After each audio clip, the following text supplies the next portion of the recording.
कार्यकारी अध्यक्ष केटीआर दिल्ली के लिए रवाना हो गए। वह 2 दिन तक दिल्ली में रहेंगे। इस मौके पर कई मंत्रियों और अधिकारियों के साथ बैठक होगी। केटीआर केंद्रीय गृह मंत्री अमित शाह से भी मुलाकात करेंगे। पहले भी कई बार दिल्ली का दौरा कर चुके केटीआर ने केंद्रीय मंत्रियों से मुलाकात की, लेकिन अमित शाह से उनकी मुलाकात नहीं हुई। लेकिन राजनीतिक गलियारों में ये बात चर्चा का विषय बनी हुई है कि दोनों 4 साल बाद मिलेंगे।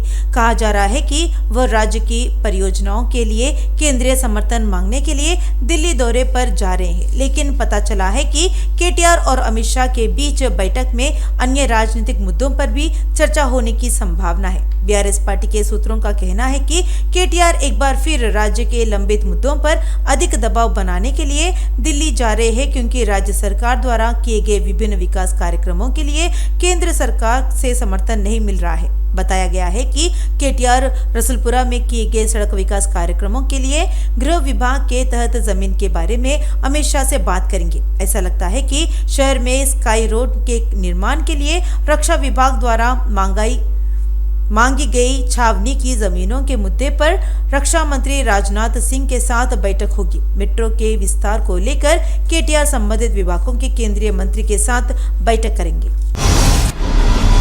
मेडचल जिले के कुतबुलापुर निर्वाचन क्षेत्र के पेट बशीरबाद पुलिस स्टेशन के अलवाल लोयोला कॉलेज क्षेत्र में आग लगने की घटना हुई। कार में आग लग गई। ऐसा लगता है कि सुचित्रा में यादगिरी नाम का शख्स अपने किसी परिचित से कार खरीदकर घर लौट रहा था। कार में अलवाल जाते समय कार्तिक ने गाड़ी के अगले दरवाजे से आ रही आग से सतर्क होकर तुरंत कार को सड़क के किनारे रोक दिया। हादसे में कार पूरी तरह जल गई।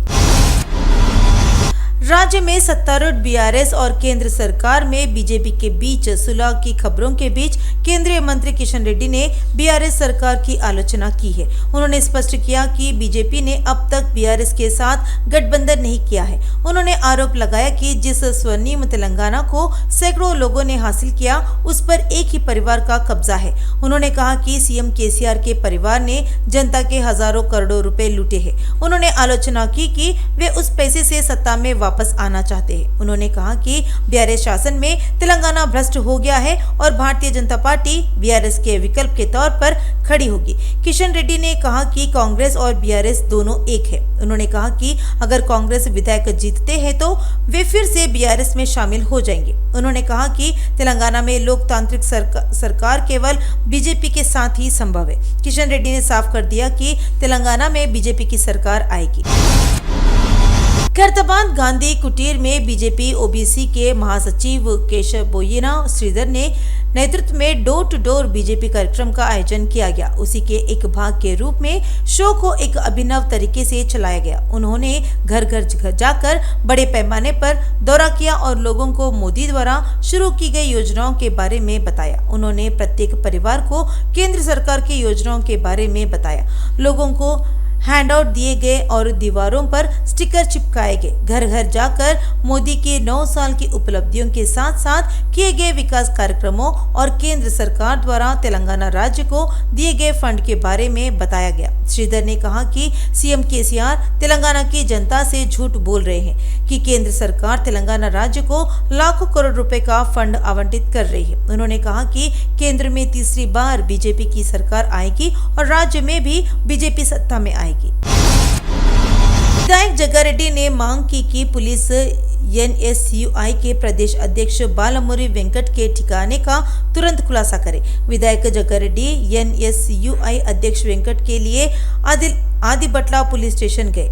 पुलिस से बालमुरी वेंकट का पता बताने के लिए कहा गया, जिसे गुरु नानक विश्वविद्यालय में गिरफ्तार किया गया था। गुरु नानक कॉलेज के छात्रों के लिए न्याय की मांग को लेकर कॉलेज में धरना देने वाले वेंकट की गिरफ्तारी को अपमानजनक बताया गया। जग्गारेड्डी ने आरोप लगाया कि वेंकट को उसके ठिकाने के बारे में जाने बिना गिरफ्तार कर लिया गया और एक पीएस से दूसरे पीएस में स्थानांतरित कर दिया गया। विधायक ने साफ किया कि जब तक बालमुरी वेंकट का पता नहीं चल जाता तब तक वे एनएसयूआई छात्रों के साथ सभी पुलिस स्टेशनों का चक्कर लगाएंगे। राष्ट्रपति हैदराबाद आ रही है। राष्ट्रपति द्रौपदी मुर्मू 4 जुलाई को हैदराबाद आएंगी। केंद्रीय सांस्कृतिक विभाग द्वारा गच्चीबोली इंडोर स्टेडियम में आयोजित अल्लूरी सीतारामराजू की जयंती के कार्यक्रम में मुख्य अतिथि होंगी। मुर्मू शाम 4 बजे से 5 बजे तक इस कार्यक्रम में हिस्सा लेगी। केंद्रीय मंत्री किशन रेड्डी के नेतृत्व में इसकी व्यवस्था चल रही है। कर्नाटक में कांग्रेस पार्टी की सफलता के बाद तेलंगाना की राजनीति में महत्वपूर्ण घटनाक्रम हो रहे हैं। पूर्व सांसद पोंगुलेटी श्रीनिवास रेड्डी और टीआरएस छोड़ने वाले पूर्व मंत्री जूपल्ली कृष्ण राव जल्द ही कांग्रेस में शामिल होने वाले हैं। दोनों नेताओं ने स्पष्ट बयान दिया है कि और इसीलिए कांग्रेस नेता कह रहे हैं कि इससे राज्य में बीआरएस का पतन शुरू हो गया है। लेकिन इन सब बातों से ऐसा लग रहा है कि जो जोश में दिख रही कांग्रेस पार्टी को झटका लगने वाला है। ऐसी खबरें हैं कि संगारेड्डी विधायक जग्गारेड्डी, जो वर्तमान में कांग्रेस विधायक हैं, जल्द ही कांग्रेस पार्टी को अलविदा कहकर बीआरएस का दामन थामने वाले हैं। इस बात पर भी संदेह जताया जा रहा है कि वह चुप क्यों है। जब ऐसा लग रहा है कि तेलंगाना में कांग्रेस मजबूत हो रही है, तो चर्चा है कि बीआरएस ने पार्टी को उल्टा झटका देने की योजना बनाई है। ऐसा लगता है कि बीआरएस सूत्रों ने योजना तैयार की है कि जग्गारेड्डी, जो संयुक्त मेदक जिले में कांग्रेस पार्टी के एक मजबूत नेता है, बीआरएस में शामिल होकर पार्टी पर अंकुश लगा सकते हैं। ऐसा लगता है कि बीआरएस ने भी तेलंगाना में पलायन को बढ़ावा दे रही कांग्रेस पार्टी पर लगाम कसने के लिए रिवर्स अटैक शुरू कर दिया है। दशकोत्सव बेहद शानदार तरीके से संपन्न हुआ। शहीदों का स्मरण 3 सप्ताह तक चलने वाले राजस्व समारोह का अंतिम भाग था। तेलंगाना की प्रगति को चिन्हित करने के लिए जून में 2 से 3 सप्ताह तक आयोजित समारोह का भव्य समापन हुआ, क्योंकि राष्ट्र ने 9 साल पूरे किए और राज्य के में प्रवेश किया। 10वां साल अलग राज्य के लिए अपना बलिदान देने वाले शहीदों को श्रद्धांजलि देने के लिए शहीद स्मृति दिवस का आयोजन किया गया। हर गांव व शहर में श्रद्धांजलि एवं स्मृति संकल्प किए गए। अंतिम कार्यक्रम हैदराबाद में भव्य रूप से आयोजित हुआ। कम समय में प्रगतिशील राज्य बने मुख्यमंत्री ने सभी वर्गों को कल्याणकारी फल प्रदान करते हुए इसी भावना के साथ आगे बढ़ने का वादा किया है। 22 जून को तिरुमला पैदल जा रहे श्रद्धालुओं में से एक 5 साल के लड़के पर चीता ने हमला किया। उसने लड़के को पकड़ने की कोशिश की। यह घटना 7वें माइलस्टोन पर घटी। वहां मौजूद पुलिस के साथ ही भक्त भी जोर जोर से चिल्लाने लगे। तब चीता डर गया और लड़के को छोड़कर जंगल में भाग गया। गंभीर रूप से घायल लड़के को Shri Padmavati children's heart hospital में स्थानांतरित कर दिया गया।